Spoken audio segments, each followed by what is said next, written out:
In a quiet little town where everyone knew everyone, one murder changed everything. No forced entry, no robbery, no clear motive, just a brutal killing that left neighbors locking their doors for the first time. And to this day, no one knows who did it. This is the creepiest unsolved murder in small-town America. The town of Willow Creek, Iowa, was the kind of place you drive through and forget in minutes.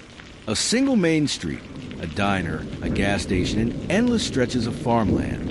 In 1997, life moved slow there. Kids played in open fields. Neighbors left doors unlocked. And nothing bad ever seemed to happen until the night of October 14th. That night, 28-year-old Rachel Whitman, a beloved schoolteacher, was found dead inside her home. She lived alone in a small white farmhouse on the edge of town, a place where the front porch light was always left on for visiting friends. But that night, that porch light burned as a silent warning. Rachel had skipped dinner with her parents, telling them she was grading papers. By 9 p.m., she stopped answering calls. The next morning, when she didn't show up to school, colleagues grew worried. One teacher drove to her house, and what he saw made his blood run cold. Rachel's car was in the driveway. The front door was slightly open. Inside, the house was eerily still. And then, in the living room, he found her. Rachel had been brutally murdered. Multiple stab wounds. No sign of forced entry. No signs of a robbery. Nothing out of place, except the horror in front of him. Police swarmed the small town. For the first time in Willow Creek's history, yellow crime scene tape went up. Neighbors whispered in fear. Parents kept children indoors. The diner buzzed with theories. The investigation revealed chilling details. Rachel had been attacked sometime between 9:30 and 10 p.m. There were no defensive wounds, suggesting she either knew her killer or was taken by surprise. On her kitchen table sat 2 glasses of wine, one half empty. Who was she drinking with? Detectives interviewed everyone close to Rachel. Her ex-boyfriend, who had a volatile history with her. He claimed he hadn't seen her in weeks. His alibi? Watching TV alone at home. A fellow teacher who had shown interest in her romantically, but she had turned him down.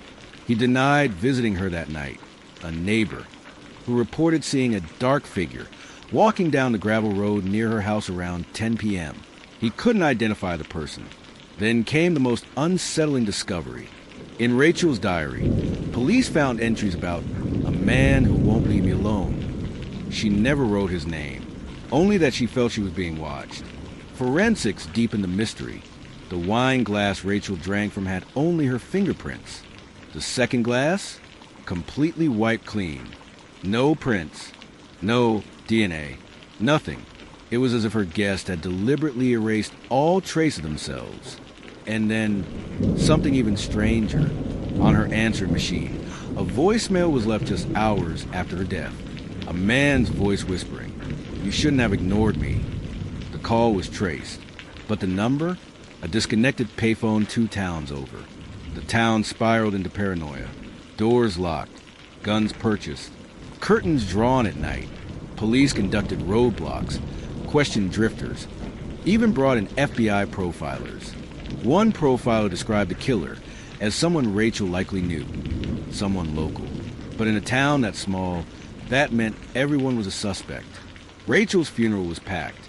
Hundreds showed up, mourning not just her loss, but the loss of innocence in Willow Creek. And all the while, the killer was still out there, watching, listening, blending in. Years passed. The case grew cold. Rachel's parents eventually moved away, unable to bear the silence of a town filled with reminders. The farmhouse where she lived still stands. Empty, abandoned. Locals say no one dares to buy it. Some claim they see lights flicker inside late at night. Others swear they've heard footsteps on the creaky porch, even when the house is vacant. And the scariest part? Every few years, someone leaves fresh flowers on Rachel's doorstep. No one ever sees who. No one claims responsibility. The murder of Rachel Whitman is more than just an unsolved case. It's a chilling reminder that even the safest places can hide the darkest secrets, and that sometimes the person you trust the most can be the one to destroy you. Her case remains unsolved. Her killer remains free. Do you think it was someone she knew, or a stranger who slipped through the cracks?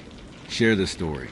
Keep her memory alive, because justice may come late, but only if we refuse to let the silence win.